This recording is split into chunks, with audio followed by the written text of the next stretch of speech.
Shalom, selamat pagi jemaat yang dikasihi Tuhan. Jumpa lagi dalam Renungan Hidup dalam Iman. Perenungan hari ini saya ambil dari Roma pasal 12 ayatnya yang ketiga. Roma pasal 12 ayatnya yang ketiga, demikianlah firman Tuhan. Berdasarkan kasih karunia yang dianugerahkan kepadaku, aku berkata kepada setiap orang di antara kamu, janganlah kamu memikirkan hal-hal yang lebih tinggi daripada yang patut kamu pikirkan. Tetapi hendaklah kamu berpikir begitu rupa, sehingga kamu menguasai diri menurut ukuran iman yang dikaruniakan Allah kepada kamu masing-masing. Perenungan pagi ini saya berikan tema menilai diri objektif. Nah saudara, seorang ahli pendidikan anak yang sangat terkenal yang bernama James Dobson, dia pernah berkata seperti ini. Saya masih terus berusaha mengenal diri saya, dan barangkali usaha ini akan saya teruskan sampai saya mati. Nah dari kalimat ini kita dapat menilai bahwa Dobson menyadari betapa pentingnya bila kita mengenal diri sendiri.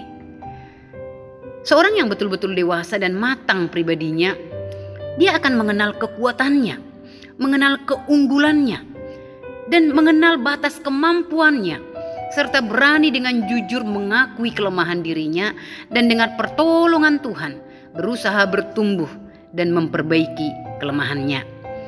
Ada banyak anak Tuhan gak bisa betul-betul menikmati hidupnya, berputar-putar pada masalah pribadi karena gak bisa menerima diri, gak bisa menerima latar belakangnya sendiri. Nah dalam Roma 12 ayatnya yang ketiga, Rasul Paulus mengajar kita bagaimana dapat mengenal diri dan menerima diri apa adanya. Kita perlu melepaskan subjektivitas kita yang sempit, lalu menilai diri secara objektif. Nah melalui ayatnya yang ketiga ini kita diajarkan beberapa hal di dalam menilai diri. Yang pertama, jangan menilai diri lebih dari kenyataan yang sebenarnya. Rasul Paulus dalam ayatnya yang ketiga ini seolah-olah dia ingin berkata seperti ini. Hai jemaat di Roma, lihatlah dirimu melalui ukuran iman yang diberikan Tuhan, jangan kelebihan. Rasul Paulus ingin mengingatkan kepada si penerima surat agar mereka melihat diri mereka, menilai diri mereka itu melalui ukuran iman yang Tuhan berikan kepada mereka, dan jangan berlebihan di dalam menilai diri. Nah apa akibatnya kalau seseorang menilai dirinya lebih tinggi dari yang sebenarnya? Saya bayangkan saudara, kalau saya menilai diri saya lebih tinggi dari yang sebenarnya, maka akan menimbulkan dosa-dosa yang lain. Akan muncul kesombongan, menghina orang lain, bahkan yang lebih parah, dapat merebut kemuliaan Allah. Bayangkan jika sebenarnya kualitas saya hanya 70, tapi saya melihat diri saya 90. Lalu saya merasa diri besar, dan akhirnya muncullah perilaku-perilaku menyimpang lainnya. Beberapa kali saya menjumpai ada orang-orang yang kalau memilih pekerjaan misalkan harus sesuai dengan idealismenya dan ingin cepat-cepat naik jenjang karir, cari jenis usaha yang bisa cepat-cepat buat dia sukses tanpa rela bayar harga dan kerja keras, gak bersedia merangkak dari bawah. Akhirnya ia sulit mendapat pekerjaan, bahkan juga sering pindah pekerjaan. Maka tepatlah seperti yang dikatakan oleh seorang yang bernama John.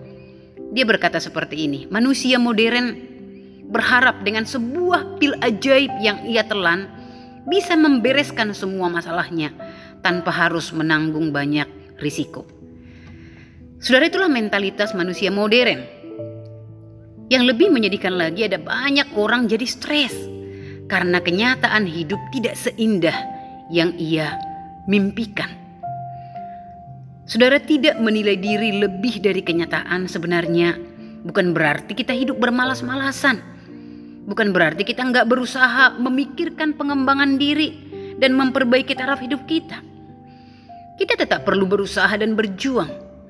Namun jika sudah berusaha secara maksimal belum tercapai, hendaknya dengan berani dan jujur kita mengakui dan menerima batas-batas kemampuan diri kita. Lalu yang kedua, dalam bagian ini kita juga diajarkan jangan menilai diri lebih kurang daripada kenyataan sebenarnya.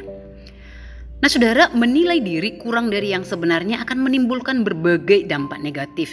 Misalnya rendah diri atau minder, menyalahkan Tuhan, dan bisa menimbulkan iri hati. Kalau kesombongan adalah dosa, maka keminderan juga merupakan dosa, karena secara nggak langsung merendahkan Tuhan, Sang Pencipta. Menghina, merendahkan diri merupakan dosa yang merusak pikiran, bahkan juga mengganggu hubungan kita dengan Tuhan dan sesama. Karena minder bisa menimbulkan iri hati, bisa menimbulkan malu, dan gagal bila dibandingkan dengan teman-teman yang telah berhasil. Jika terlalu rendah melihat diri, kita akan menjadi rendah diri atau minder. Dan orang rendah diri belum tentu kalah dari orang lain, tetapi ia selalu merasa diri sudah kalah. Maka dia nggak bisa menerima keadaan diri, menolak berelasi dengan siapapun, dan akhirnya hidupnya kehilangan sukacita. Saudara, saya pernah bertanya ke teman lama, kenapa sih setiap ada pertemuan dia nggak pernah muncul? Lalu ia jawab begini, saya merasa malu kalau ketemu teman-teman seangkatan dulu yang sudah berhasil, padahal saya masih begitu aja. Saudara, senantiasa bersyukur atas keberhasilan orang lain, serta bersyukur atas keberadaan diri, menerima diri apa adanya akan menolong kita mengatasi perasaan minder yang tidak sehat. Ingat, iblis sangat pandai menjatuhkan kita. Dan menilai diri dengan dua cara ini bukan hanya merusak diri kita sendiri, tapi juga relasi kita dengan Tuhan dan sesama. Lalu apa yang perlu kita lakukan? Dalam Roma 12 ayatnya yang ketiga ini, di sini Rasul Paulus ingin mengatakan agar kita menilai diri secara objektif, berpikir bijaksana. Nah, ayat 3 mengatakan, hendaklah kamu berpikir begitu rupa, menilai diri begitu rupa. Artinya kita berpikir bijaksana, menilai diri secara objektif, berpikir bijaksana sehingga mampu menguasai perasaan kita, menilai diri secara pas, tidak berlebihan tapi juga tidak meremehkan diri. Saudara, apakah ini mudah? Memang ini gak mudah. Ini merupakan sebuah perjuangan di dalam diri kita. Tidak menilai diri lebih tinggi dan juga tidak menilai diri lebih rendah. Disinilah kita membutuhkan pertolongan daripada Tuhan. Dan dengan bersandar kepada anugerah Tuhan, menerima kekurangan dan keterbatasan diri, menerima latar belakang keluarga kita, menerima status kita, bahkan juga mungkin kita lahir dengan kecacatan atau kelemahan-kelemahan tertentu. Ini akan menolong kita bisa menilai diri kita secara objektif, lalu kita bisa menerima diri kita sendiri. Saya yakin saudara, dengan bersandar pada anugerah Tuhan, menerima semua dengan rasa syukur, kelebihan termasuk juga kekurangan, sehingga tidak perlu memboroskan energi kita berputar-putar pada masalah pribadi, bergumul untuk hal-hal yang gak perlu. Saya suka dengan sebuah statement yang indah yang berbunyi seperti ini. Simplicity is beauty. Sederhana itu indah. Menerima hidup secara sederhana membuat hidup ini lebih indah dan praktis.